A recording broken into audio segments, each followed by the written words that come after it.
Assalamualaikum warahmatullahi wabarakatuh. Adik-adik, kita berjumpa lagi pada mata pelajaran Sejarah Kebudayaan Islam. Perkenalkan, nama saya Muhammad Kafana Maulana.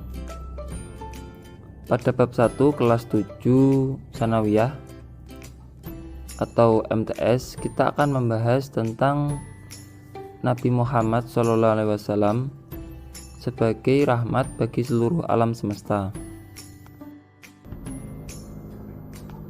Pada bab ini terdapat 3 subbab, yaitu tentang yang pertama, kondisi masyarakat Arab pra-Islam, lalu dakwah Nabi Muhammad SAW di Mekah, dan yang terakhir, strategi dakwah Nabi Muhammad di Mekah.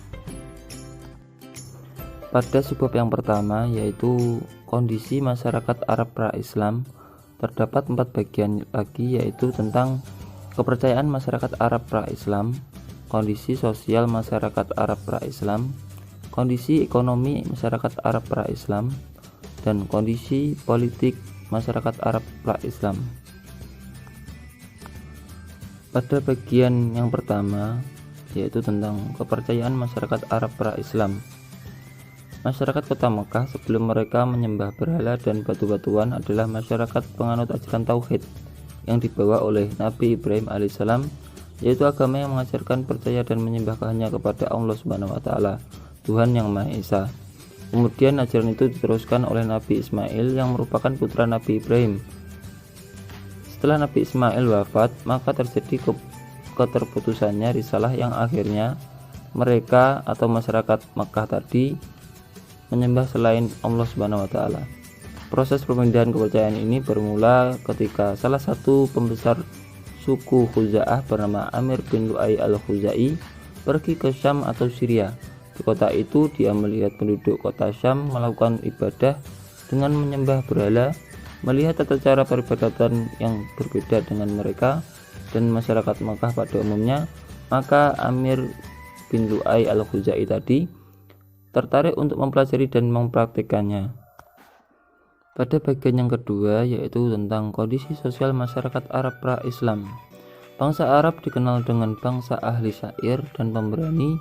Selain ahli syair dan pemberani, karakter positif Arab lainnya seperti punya semangat tinggi dalam mencari nafkah, sabar menghadapi kekerasan alam, mempunyai ketahanan fisik, kekuatan daya ingat, hormat dan akan harga diri dan martabat, masyarakat yang cinta kebebasan, loyal pada pimpinan, pola hidup yang sederhana, ramah, dan sebagainya. Akan tetapi, adapun kebiasaan-kebiasaan buruk dari masyarakat Arab sebelum Islam datang adalah minum minuman khamr atau arak sampai mabuk, berjudi, berzina, dan merampok dan sebagainya. Mereka memposisikan perempuan pada posisi terendah karena perempuan dianggap makhluk lemah yang tidak punya kemampuan dan kekuatan untuk membela diri. Dengan demikian laki-laki bebas menikah dan menceraikan perempuan.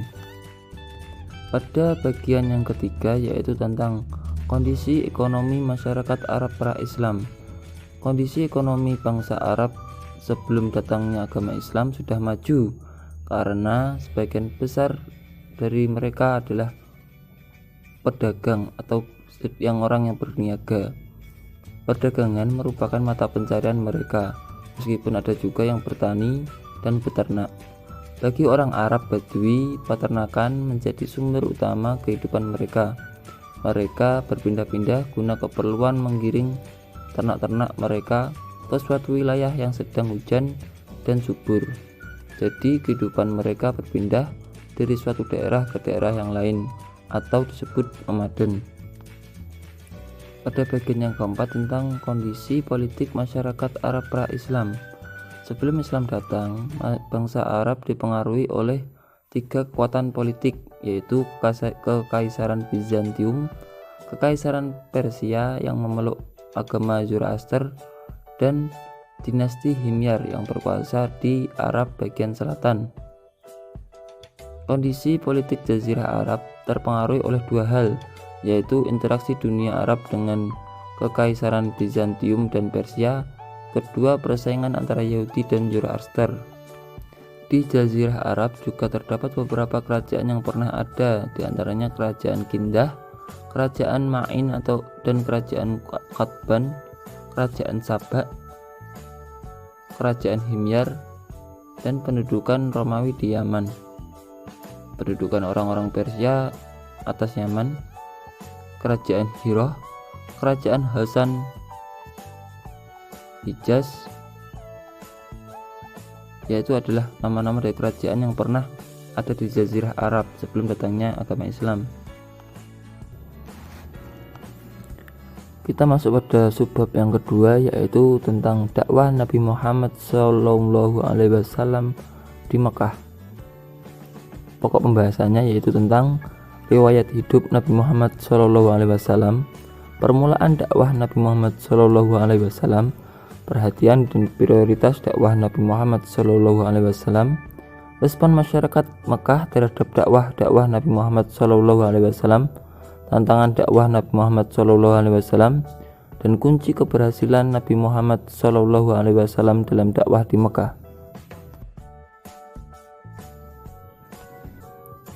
Pokok pembahasan yang pertama yaitu riwayat hidup Nabi Muhammad SAW. Nabi Muhammad SAW lahir pada tanggal 12 Rabiul Awal tahun Gajah yang bertepatan dengan 20 April 571 Masehi. Ayahnya bernama Abdullah bin Abdul Muthalib dan ibunya bernama Aminah binti Wahab. Nasab bapak dan ibunya beliau bertemu pada datuk beliau yang bernama Kilab. Beliau berasal dari suku asli Quraisy, yang mana suku Quraisy adalah suku yang mempunyai kedudukan utama dan dalam kemuliaan dan kedudukan yang tinggi di antara bangsa Arab. Nabi Muhammad lahir dalam keadaan yatim karena ayahnya Abdullah meninggal 3 bulan setelah menikahi Aminah. Saat itu Abdullah kurang lebih 25 tahun usianya. Pokok pembahasan yang kedua yaitu permulaan dakwah Nabi Muhammad SAW. Ketika Nabi Muhammad SAW mencapai usia sempurna, yaitu 40 tahun, Allah Subhanahu wa Ta'ala mengutusnya sebagai pembawa berita gembira dan pemberi peringatan untuk mengeluarkan mereka dari kebodohan yang gelap menjadi cahaya ilmu, yakni diangkat sebagai nabi dan rasul. Peristiwa itu terjadi di bulan Juli tahun 610 Masehi. Sebagaimana yang dijelaskan oleh Mahmud Basya, ahli falak, bahwa peristiwa itu bertepatan pada 17 Ramadan tahun 13 sebelum Hijriah. Beliau diangkat ketika sedang bertahanus di Gua Hira, sebuah gua di Jabal Nur yang terletak beberapa kilometer sebelah utara kota Mekah. Di tempat itu Nabi berusaha menenangkan diri dengan beribadah beberapa malam. Ibadah Nabi Muhammad mengikuti agama Nabi Ibrahim alaihissalam.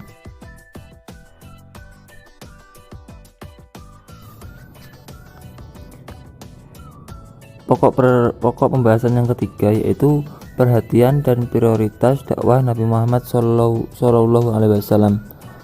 Selama Nabi Muhammad berdakwah di Makkah, ada masalah yang menjadi perhatian dan prioritas yang ingin dicapai oleh Nabi Muhammad SAW. Masalah-masalah berikut berupa mengajarkan ketauhidan, karena kondisi masyarakat Mekah yang menyembah berhala, lalu memberi kabar tentang hari pembalasan, merubah perilaku masyarakat jahiliyah, mengangkat dan melindungi hak asasi manusia. Itu adalah hal-hal yang ingin diubah oleh Nabi Muhammad SAW sebagai titik awal untuk merubah atau menyebarkan agama Islam. Pembahasan yang keempat yaitu respon masyarakat Mekah terhadap dakwah Nabi Muhammad SAW. Pada umumnya, orang kafir Quraisy tidak senang menerima kehadiran agama Islam di tengah-tengah kehidupan mereka. Para tokoh masyarakatnya mulai menyebarkan isu yang tidak benar mengenai ajaran yang dibawa Nabi Muhammad SAW, sehingga banyak masyarakat yang terpengaruh oleh isu-isu yang menimbulkan fitnah tersebut. Salah seorang tokoh masyarakat Quraisy yang selalu menghalangi gerakan dakwah Nabi Muhammad adalah Abu Lahab, yaitu pamannya sendiri. Ia mulai menghasut masyarakat Arab Quraisy supaya membenci Nabi Muhammad dan Islam.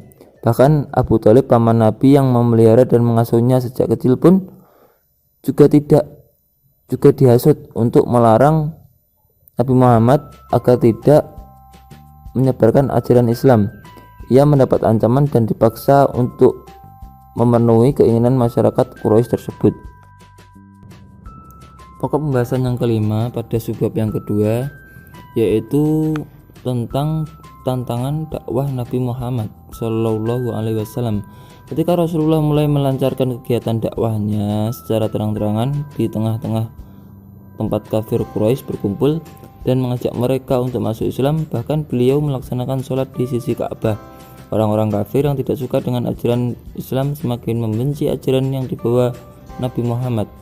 Lalu kaum kafir Quraisy menghambat dan menghalangi dakwah Rasulullah melalui berbagai cara, diantaranya yaitu penghinaan, ancaman, dan siksaan terhadap Rasulullah dan para pengikutnya, bujukan harta, kedudukan, dan wanita, membujuk Nabi untuk bertukar sesembahan, membujuk dan menghasut Abu Thalib, menghasut masyarakat Mekah, pengasingan dan pemboikotan Bani Hashim dan Bani Muthalib, dan yang terakhir mempengaruhi pimpinan negara-negara tetangga untuk menolak kehadiran orang-orang Islam.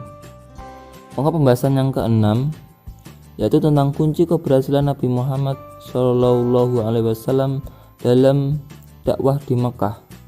Nabi Muhammad mengembangkan dakwahnya di Mekah dengan segala tantangan dan ancaman dari masyarakat Quraisy. Tantangan tersebut tidak menghalangi beliau untuk menghentikan dakwahnya. Perjuangannya terus dilakukan sehingga pengikutnya terus bertambah.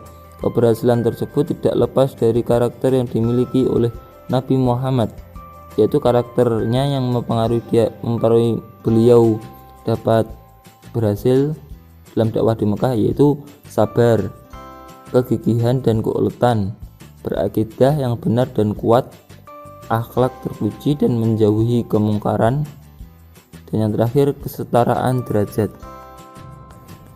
Subbab yang ketiga yaitu tentang strategi dakwah Nabi Muhammad Shallallahu Alaihi Wasallam di Mekah, yang akan membahas tentang dakwah secara sembunyi-sembunyi atau sirriyah, dakwah secara terang-terangan atau jahar,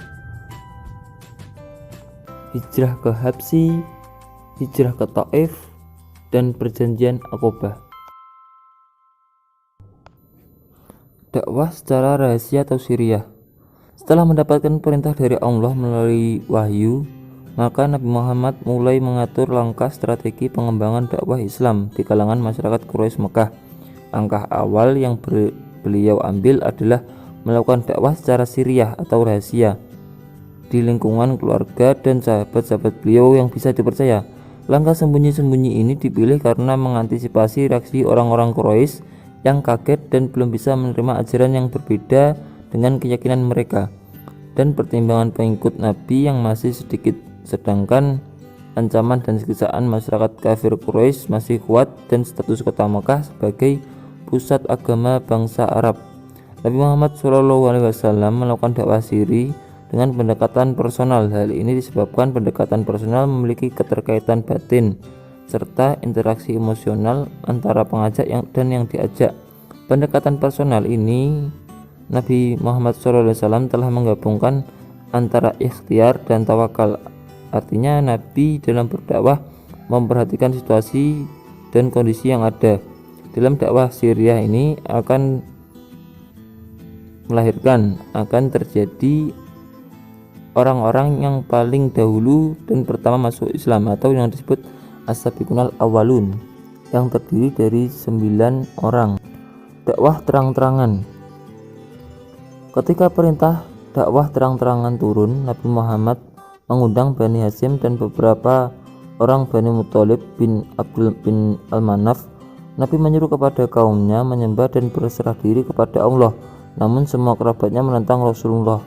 Hanya Abu Thaliblah yang tidak menentang. Dia tidak masuk Islam, tetapi dia mendukung dakwah Nabi Muhammad SAW dan melindunginya dari gangguan kaum kafir Quraisy. Setelah Nabi merasa yakin terhadap dukungan dan janji Abu Thalib untuk melindunginya dan menyampaikan wahyu Allah, beliau berdiri di atas sofa lalu berseru, "Wahai semua orang!" Maka semua orang berkumpul memenuhi seruan kalian. Lalu beliau mengajak mereka kepada tauhid dan iman kepada risalah beliau serta iman kepada hari akhirat. Sekian materi yang saya sampaikan. Apabila ada yang ditanyakan silakan bertanya.